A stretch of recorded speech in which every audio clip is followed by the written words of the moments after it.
দর্শক সাজ্জাদ কাদির স্বাগত জানাচ্ছি। এই মুহূর্তে আমাদের চ্যানেলে কথা বলতে চাই খলিলুর রহমান ও সাবেক মার্কিন দূতের গোপন চাল নাস্তানাবুদ তারেক রহমান সরকার।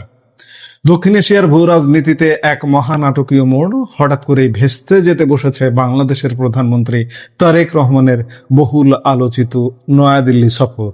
যে সফরের জন্য দিল্লির তাজ প্যালেস হোটেলে বুকিং সম্পন্ন হয়েছিল, নিরাপত্তা সংস্থাগুলো দিনরাত এক করে প্রস্তুতি নিচ্ছিল, ঠিক সেই মুহূর্তে হঠাৎ কেন জারি হলো অন্তরায়? উত্তরসূরিদের পাতানো ফাঁদ, নাকি কোনো অদৃশ্যের সুতা টেনে কূটনৈতিক পট পরিবর্তন করা হলো? আর এই ছক বানচালের নেপথ্যে কি সত্যিই রয়েছেন বাংলাদেশের পররাষ্ট্রমন্ত্রী খলিলুর রহমান ও ঢাকার সাবেক বিতর্কিত মার্কিন রাষ্ট্রদূত পিটার হাস? ভারতের সাথে বাংলাদেশের নতুন সরকারের সম্পর্কের এই সমীকরণ কি ডিপ স্টেট বা অদৃশ্য শক্তির নিয়ন্ত্রণে চলে যাচ্ছে? উত্তর পূর্ব ভারতের গণমাধ্যম নর্থ ইস্ট নিউজে বাংলাদেশি সিনিয়র সাংবাদিক এনায়েত কবিরের সাম্প্রতিক এক চাঞ্চল্যকর অনুসন্ধানী প্রতিবেদনে উঠে এসেছে ঠিক এমনই বিস্ফোরক সব তথ্য। এছাড়াও আমাদের বিভিন্ন সূত্রের তথ্য নিয়ে আজ আমরা পরতে পরতে বিশ্লেষণ করব এই কূটনৈতিক নাটকের পিছনের আসল গল্প। ঘটনার সূত্রপাত ঘটে গত 9 অগস্ট। কাতার এয়ারওয়েজের একটি ফ্লাইটে গোপনে ঢাকায় নামেন সাবেক মার্কিন রাষ্ট্রদূত পিটার হাস। আনুষ্ঠানিকভাবে তিনি আন্তর্জাতিক জ্বালানি সংস্থা এক্সেলারেট এনার্জির কৌশলগত উপদেষ্টা হিসেবে এসেছেন বলে বলা হলেও ঢাকার রাজকীয় ইন্টারকন্টিনেন্টাল হোটেলে ওঠা মাত্রই তার একের পর এক গোপন বৈঠক শুরু হয়। পিটার হাসের প্রথম সাক্ষাৎটাই ছিল ঢাকায় নিযুক্ত মার্কিন চার্জ দ্য অ্যাফেয়ার্স মেগান বোল্ডেনের সাথে। এরপর মার্কিন বাংলাদেশ বিজনেস কাউন্সিলের ব্যানারে প্রধানমন্ত্রীর কার্যালয়ে উচ্চ পর্যায়ের বৈঠকে অংশ নেন তিনি। ঠিক এই সময়টাতে অর্থাৎ 13 আগস্ট আকস্মিকভাবেই বাংলাদেশের বর্তমান মার্কিন রাষ্ট্রদূত ব্রেন ক্রিস্টেনসেন তার স্ত্রীকে নিয়ে ঢাকা ছেড়ে সিঙ্গাপুরে যান। এই কূটনৈতিক প্রস্থান মোটেও সাধারণ ছিল না। একদিকে তারেক রহমানের ভারত সফর নিয়ে চূড়ান্ত টানাপোড়েন, আর ঠিক সেই সময় মার্কিন রাষ্ট্রদূতের অনুপস্থিতি এবং পিটার হাসের হঠাৎ উপস্থিতি, সব মিলিয়ে ঢাকার ভূ রাজনীতিতে এক বিরাট ঝড়ের পূর্বাভাস স্পষ্ট হয়ে ওঠে। অথচ তারেক রহমানের এই দিল্লি সফরের নেপথ্যে গত কয়েক সপ্তাহ ধরে কাজ করছিল ভারত ও যুক্তরাষ্ট্রের এক অত্যন্ত শক্তিশালী নিরাপত্তা প্রতিনিধি দল। ট্রাম্প প্রশাসনের আস্থাভাজন দক্ষিণ এশিয়া বিষয়ক বিশেষ দূত সার্জিও গোর, ভারতের জাতীয় নিরাপত্তা উপদেষ্টা অজিত দোভাল, রয়ের প্রধান পরাগ জৈন এবং বাংলাদেশে নিযুক্ত ভারতের হাই কমিশনার দীনেশ ত্রিবেদী। এদের যৌথ প্রচেষ্টায় ভারত ও বাংলাদেশের সম্পর্কে একটি অভাবনীয় ইতিবাচক অগ্রগতি তৈরি হয়েছিল। আগামী সেপ্টেম্বরে অনুষ্ঠিতব্য ব্রিক্স সামিটেও বিমস্টেকের বর্তমান চেয়ারম্যান হিসেবে তারেক রহমানকে আমন্ত্রণ জানায় নয়াদিল্লি।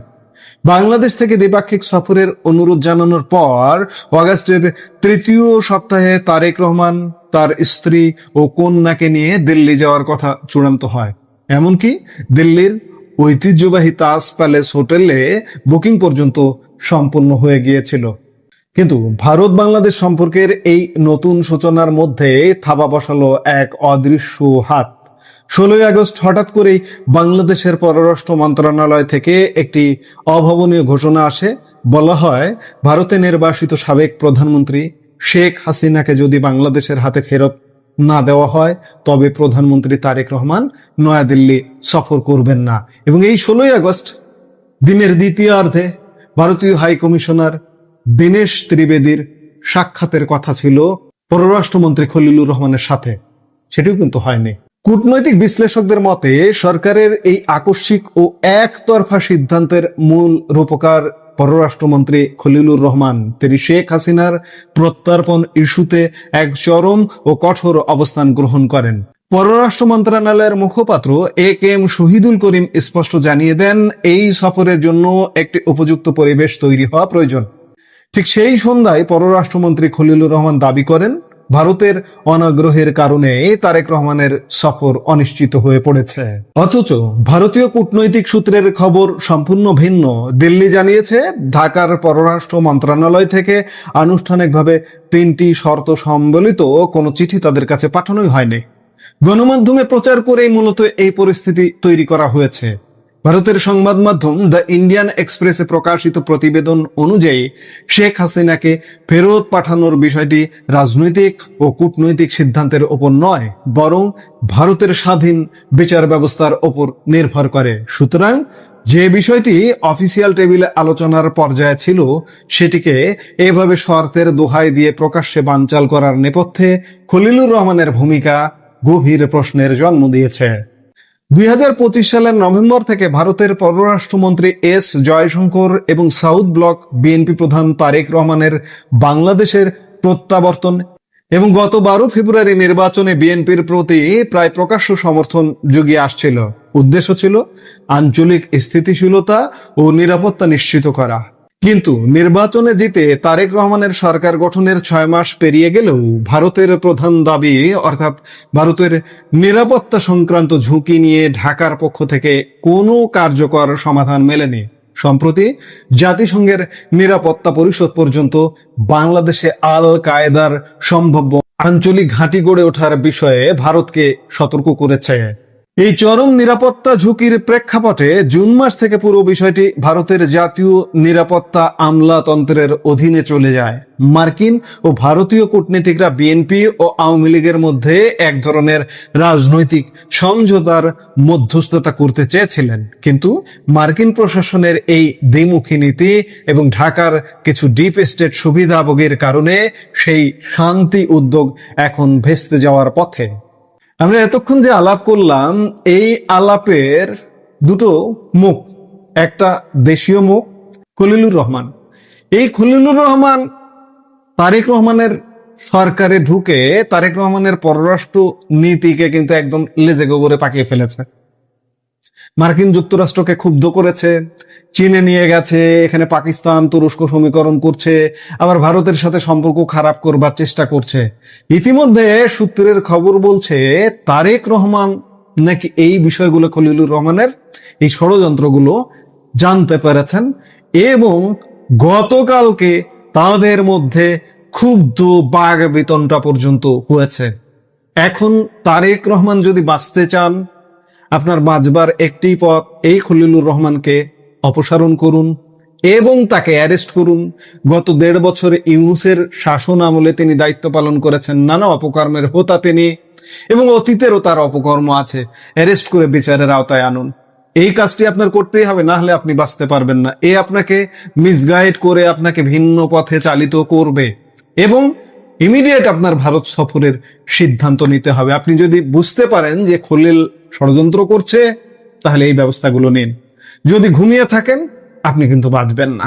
আরেকটি জিনিস, এই যে বহুল বিতর্কিত পিটার হাস, বাংলাদেশে ব্যবসার আড়ালে তিনি বাংলাদেশে মার্কিন রাষ্ট্রদূত ছিলেন, এখন তিনি ব্যবসায়ী। মার্কিন জ্বালানি কোম্পানি অ্যাক্সিলারেট এনার্জির ঊর্ধ্বতন কর্মকর্তা হিসেবে তিনি মাঝে মাঝেই বাংলাদেশ সফর করেন। এটি কিন্তু একদম ছদ্মবেশে তার অন্য একটা কোম্পানির প্রতিনিধি হিসেবে আসছেন।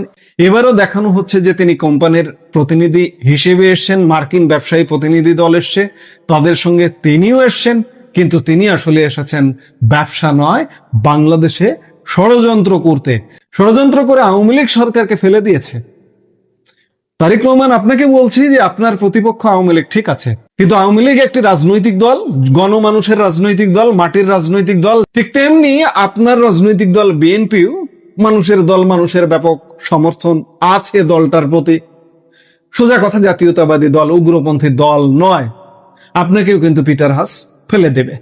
খলিলুর রহমানকে যেমন অপসারণ করা, অ্যারেস্ট করা দরকার, আপনি যদি বুঝতে পারেন ষড়যন্ত্র করছে আপনার বিরুদ্ধে, ঠিক তেমনি পিটার হাসের বাংলাদেশে প্রবেশ একদম নিষেধাজ্ঞা দিতে হবে, পার্সোনা নন গ্রাটা করে দিতে হবে।